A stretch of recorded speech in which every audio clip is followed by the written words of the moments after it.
Hello everyone. Today we talk about how to fix the app of multiple accounts. We go to settings,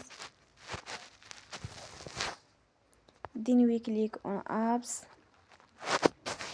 After that we search the app multiple accounts and we click.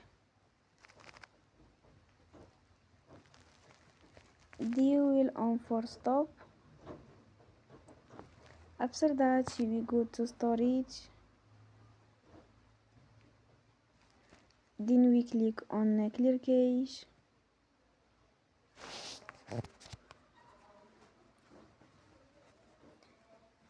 We go to Play Store and you will update your app. Don't forget to support us by like and subscribe. See you next time and thank you.